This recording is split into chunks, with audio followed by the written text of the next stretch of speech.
What's going on, Maverick fans? Welcome into this edition of NBA Now from Chat Sports.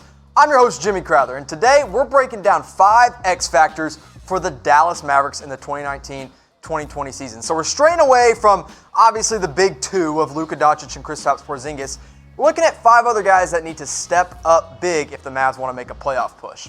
And I think it all starts with Jalen Brunson. Of course, second-year point guard going into his second year now, was a second-round steal for the Mavs in the last draft. And look, after they had to trade away Dennis Smith Jr. and they lost J.J. Barea to an Achilles tear, Jalen Brunson stepped up huge. I mean, after the All-Star break, the dude started 22 of 24 total games. He saw spikes in every single statistical category. He ran the offense really well. Look, he was a starter on last year's roster. I think he'll come off the bench this next season, but we'll get into that in just a minute here. These are the important numbers. Before the All-Star break, Jalen Brunson was putting up about 7 points per game, 2 rebounds, 2 assists, 34% from 3, and he was only playing about 18 minutes per game. Not bad numbers for a rookie point guard. But when you look at what he did after the All-Star break, when he got serious minutes at 29 minutes per game, his points per game went up to about 15. He was pulling down about 3 rebounds. He was dishing out about 5 assists, and his three-point percentage became more effective as well. If the Mavericks can get that post-All-Star version of Jalen Brunson for the entirety of next season, they're going to be looking really, really good. They're going to be really, really happy with what they're going to get out of Brunson. And the important thing here is that he has to come off the bench. At least I think he should come off the bench because, look, you put Brunson out there with a sharpshooter in Seth Curry, a defensive guy in Dorian Finney-Smith, who we'll get to in just a little bit as well, and Maxi Kleber, and then maybe Boban's in there, maybe not. I have him in there for now because, hey, we all want to see Boban Marjanovic get some run. I think Jalen Brunson running that second unit and having the freedom to do what he needs to do and having the ball in his hands is what's going to make him the most effective. That's how you're going to get that post-All-Star break version of Jalen Brunson.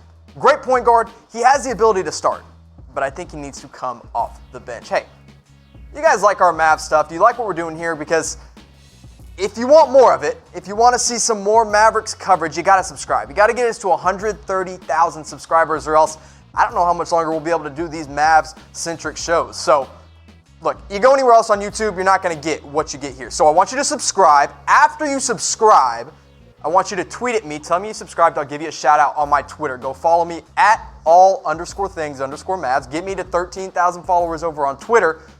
Let me know that you're subscribed. Tweet it at me. I'm going to shout you out. So get that done, and let's move on to X Factor number 2 here for the Dallas Mavericks. Tim Hardaway Jr. This is kind of a guy that I feel like is getting swept under the rug a little bit in this offseason. He's still just 27 years old. It's not like he's some old vet. He obviously came over in that trade with Porzingis. It was more of a salary dump kind of thing for the New York Knicks, and I think he's going to be coming off the bench this next year. You didn't see him in that bench lineup, but I think he could play that 6-man role really well. Heck, there's going to be nights where I think he starts as well, but inefficiency and injuries are the 2 biggest things that have held back Tim Hardaway Jr. from being what he really can be. Because, look, he's kind of a chucker. I mean, when he gets the ball in his hands, he's looking to shoot. He's not looking to pass. 18.1 points per game. Now, let me remind you, that points per game came when he was mainly with the New York Knicks, who are not a good team. 34% from 3, he's got to be better than that if he wants to have an effective role on the Dallas Mavericks next year. Now, one guy I'm going to compare him to, and this might seem a little outlandish, it's Jason Terry. Now, 2007-2008, Jason Terry, this was the first year that Jet really started to come off the bench for the Mavs and thrive in that 6-man role. Not crazy numbers, 15.5 points per game, but the three-point percentage at 37.5 was so efficient and so helpful for the Mavs in that mid-2000 era. That's what I think Tim Hardaway Jr. needs to do. He needs to accept that role as a 6-man type guy, come in when it's his time, put up big numbers, shoot the ball effectively from 3. 15.5 points per game, I think that's more than reasonable to expect out of Tim Hardaway Jr. on more efficient shooting, closer to that 40% from 3. Look, for me, Jason Terry is my second favorite Maverick of all time. Everyone's favorite Maverick is Dirk. If it's not, I don't really think you're a true MFFL. But besides Dirk, let me know in the comment section, who is your favorite Dallas Maverick of all time? Again, you heard mine, Jason Terry. I'd also maybe put Tyson Chandler up there. Let me know in the comment section. Let's move on to another one. Dwight Powell. Now look, Dwight Powell's expected to be the starting center in Dallas next season. If you want to call him the starting power forward and Porzingis the center, whatever you want to call it, he's going to be the second big man in the starting five. Now what Dwight Powell does is he offers you this lob threat, and he's a great rim roller. I mean, the pick and roll, that's where Dwight Powell thrives. We saw it a lot with J.J. Barea last season before he went down with injury. And then when Jalen Brunson took over, he still did really well. And Luka Doncic was finding him at the rim all the time. Biggest question mark with Dwight Powell, he's got two. Number one is his defensive ability. Now, when he goes up against the bigger centers, I don't always know how he's going to fare. But three-point shooting is another question mark that I've had with Dwight Powell. So, look, the important part, the reason he's such an X factor for this team, he's going to be a starter. And when you're in the starting five, your expectations are a lot higher than when you're just another guy coming off the bench. Of course, next year, this is what I project to be the starting five on opening night. DeLon Wright, Luka Doncic, that's your super big backcourt, along with Justin Jackson, Porzingis, of course, and then there he is, Dwight Powell in the middle. Now, a lot like Jalen Brunson, we saw incredible increases in just about every statistical category for Dwight Powell after the All-Star break. Points per game, saw a big jump. Rebounds per game, saw a big jump. He became a double-double threat on a nightly basis. Three-point percentage, that is what is key. Before the All-Star break, 24.3% from beyond the three-point arc. After the All-Star break, 39.6%. If the Mavs can get a 40% three-point shooter in Dwight Powell, you have four guys, I guess I should say, in that starting five that are knockdown three-point shooters, or at least should be, in Luka Doncic, Justin Jackson, Porzingis, and Powell. But that three-point shooting, if it comes around and he is constantly that 39.6% shooter, they're going to be looking really good next season. Now, you guys want an easy way to make some money? Go to MyBookie. Use promo code CHATNBA. You put down $50. They'll give you $50 to use and bet with. And if you do that, sign up and deposit chatsports.com/NBA now. We're going to get you a free copy of NBA 2K20. You can go and play with the Dallas Mavericks, play with Luka Doncic, Kristaps Porzingis, 2K20 next year, this next NBA 2K. You get it for free if you sign up and deposit, place that first bet, and then email us. That's the important part. Email us at promo@chatsports.com. And we'll send you your free copy of NBA 2K20. Now let's keep it in line with the big men here. Maxi Kleber. This is going to be an important one for Dallas this next season. We saw him kind of thrive off the bench last year, and there were nights where Rick Carlisle wasn't playing him consistently, and it was killing us. We wanted to see more and more of Maxi, and when we did, we saw a lot of good things.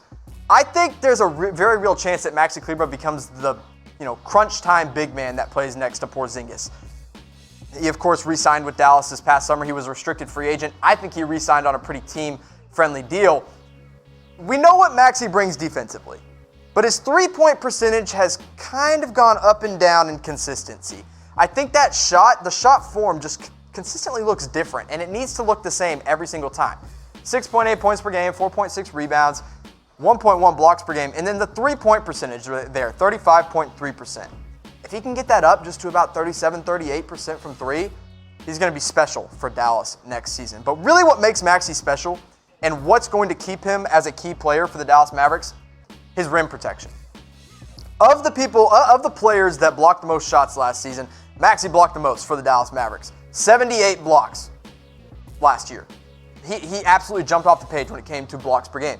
Dwight Powell, 50. Dorian Finney-Smith, 36.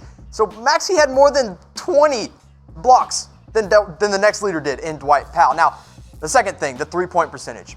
I mean, he was the second best three-point shooter on the Dallas Mavericks last season when it comes to percentage-wise. And, of course, these three, I'm only counting the guys that were on the team the entire season. So Ryan Broekhoff, who played limited minutes. Jalen Brunson's in there, of course. But Maxi Kleber is the number two guy.